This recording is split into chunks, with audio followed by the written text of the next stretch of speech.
Hopefully you can't hear all the ladies in the background. I don't think we'll be able to. Good now afternoon, everyone. My name is Juliette Rudder. I'm the Community Engagement and Outreach Coordinator for the Healthcare Coalition of Southern Oregon.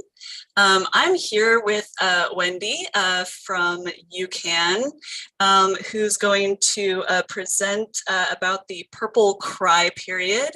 After that, I have an answer to a question that we got in the comments of one of our posts at some point during this week.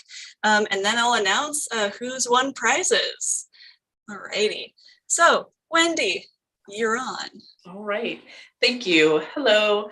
My name's Wendy. Like Juliette had said, I work for UCAN in the Healthy Start and WIC program. We do a lot here. I do a lot with Juliette. And so I wanted to kind of bring some attention to the Purple Cry period. And it actually is a period of time which is considered to be colic, as most people know. And so what I will do is go ahead and share my screen. And let's see, here we go. All right, and Juliette, if you can just verify, you can see that for me. I can see it. Yep. Perfect. All right. So Purple Cry period. So basically what that does is works on normalizing crying and colic. So colic, which is known as excessive crying, it's actually one of the most frequent problems that's presented to pediatricians by new parents. It's actually not something that would be considered wrong with your infant. Most of the time, a colicky or crying baby, it's just part of their natural progression. Colic is best viewed as a normal and emotional developmental period. So it's where an infant's got diminished capacity to regulate their crying duration. And so on here it shows crying and colic, which is normal, and the most common stimulus, and then of course goes into shaking a baby, which is dangerous. And the next actually is going over what that purple stands for. So each letter has let's see here. Each letter represents a portion of what you would be looking for. So the first one being the peak of crying. So your baby may cry more each week, most being in the month 2, and then becomes less and less during the ongoing months. You would be unexpected, so crying will come and go and you can't figure out why. So basically you've fed baby, changed baby, and still you can't figure out what it is they're actually crying for. Are being that anything that you've done as far as soothing doesn't work. So your baby may cry nonstop regardless of what you've attempted. P is the biggest thing where parents will run their kiddos to the doctor, is that they look like they're in pain. So a crying baby may look like they're in pain even when they are not. The L being long lasting, and so crying can last as long as 5 hours or even more. And then E is the evening, and so your baby's going to cry more in the later afternoon and evening. And then the word period means that the crying does have a beginning and it has an end, and it's not going to last forever. All right. This is how you can kind of tell that your child is going through that purple cry period. From the chart, it shows that right around 2 weeks, your baby's going to typically cry between 20 and 30 minutes in 24 hours. And then if they are crying 5 to 6 hours, that's going to be where you would really consider that being like a colic type of cry. 2 weeks, 2 months is where they're going to peak and having the longest time of crying in 24 hours. And then again, it will kind of subside the older that they get. And soothing baby. So comforting methods can sometimes soothe the baby, which include holding your baby close to you, a lot of skin to skin contact, walking and singing to your baby, giving your baby a warm bath, lukewarm bath, taking them outside for a walk, and then of course checking to see if your baby is hungry or if they're tired or if they do need to be changed. And of course, we know that soothing does not always work. And so the best thing to do if you are getting frustrated would be putting baby down in a safe place and walking away. Take a few minutes for yourself to calm down and then go back and check on baby. Reaching out, having a trusted family member or friend come in and help support you during this time. And then, of course, no matter how frustrated, not shaking baby. Of course, it is very common and normal to feel frustrated when you can't figure out what's going on with your child. So being angry, upset is normal. However, what you do with that anger is going to be the important part. So taking a break, walking away, taking care of yourself. You may feel that your baby cries more than you had expected, that it's a lot harder to deal with than you had thought. You may feel like a bad parent or that you've done something wrong or are doing something wrong. You may feel tired and guilty that you can't take care of your baby. And a lot of parents do end up feeling like a failure. Also, like their child doesn't like them, all kinds of different feelings. And then where to find help. So asking your child's doctor if you're worried that there's something wrong that's causing your baby to cry.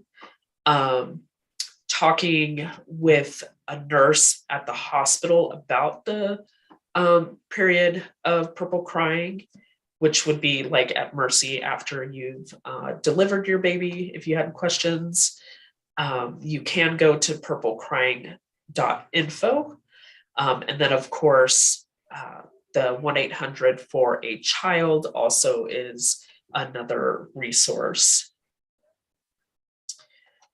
And a couple other websites would be the National Center on Shake and Baby Syndrome, which is don'tshake.org. Then, of course, purplecrying.info. And then all about the purple crying period is at helpline.com. And then, of course, you can look up online about all kinds of different purple cry information. All right, so we are all done with that. I will go ahead and stop sharing at this point. And anyone has any questions? And I'll give it back to Juliet. Yeah, I'm not seeing any questions yet, but I think that is a lot of great info. There's a lot of confusion around like why my kid is still crying even though I'm going through all of these things with them. Right. And yeah, it's nice to know that it's normal. Right. Really appreciate that. Yeah. As a parent, you can tell when there's really something wrong for the most part, versus your baby is just crying and it's hard to console them.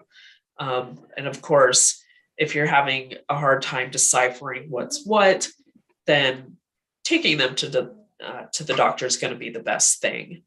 I can remember as being younger, my mom saying, "You used to cry all the time," and she would put me in a safe place. Yeah, exactly, and walk away.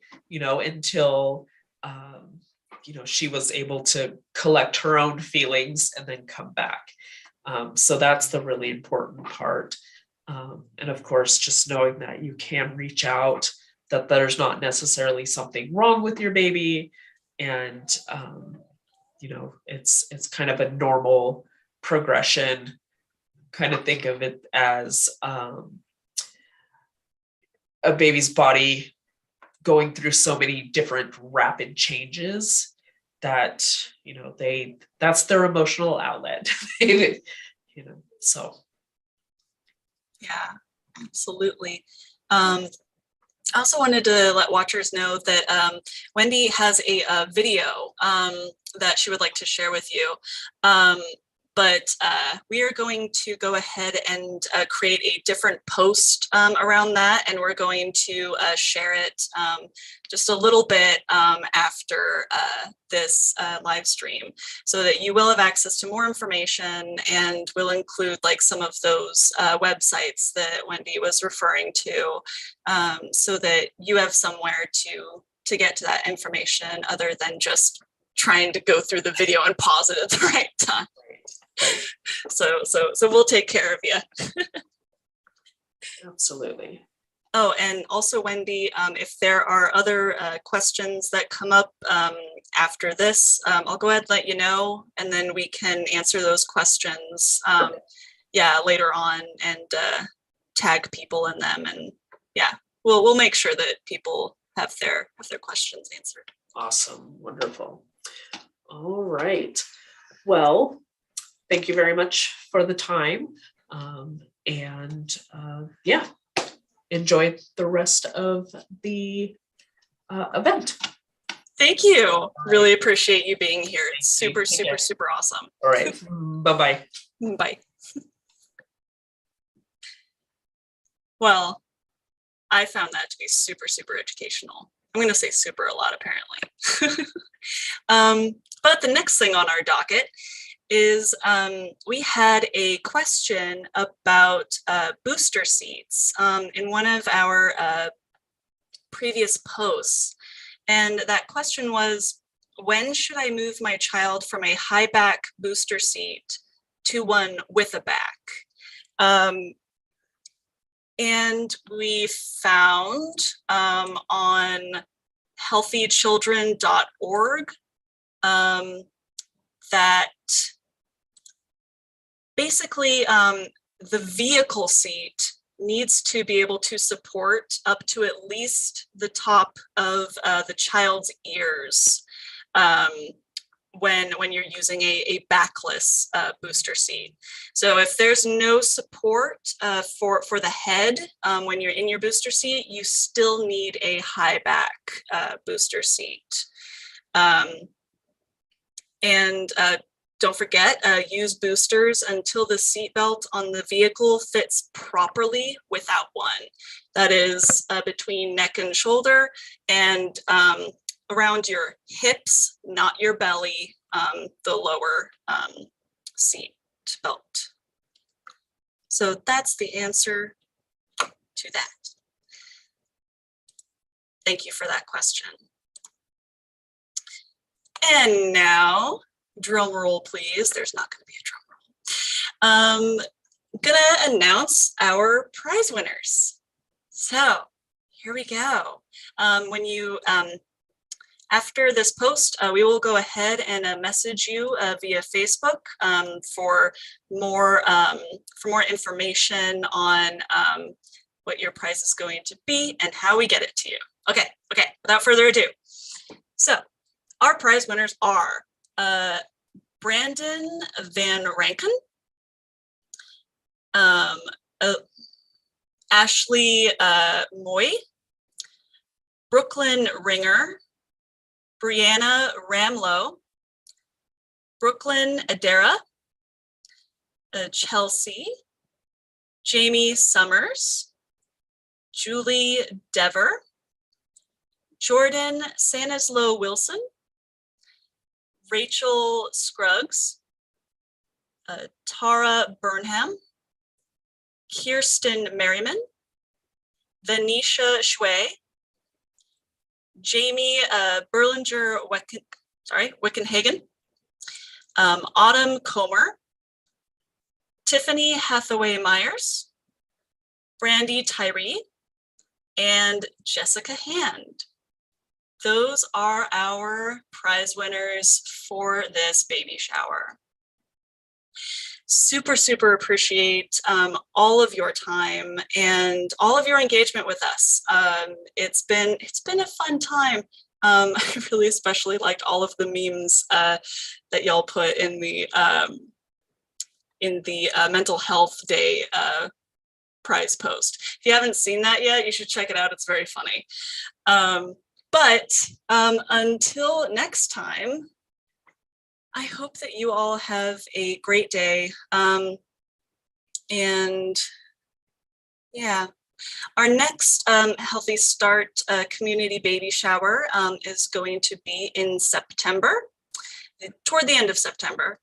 And we are hoping and we're planning on having that be live, in person, I mean, with some things that are going to be virtual. Like we're still wanting to have the panels be live for you, and some informational posts, various things like that. So look forward to having y'all join us again. Yeah. Have a fantastic day, and thank you again for joining us.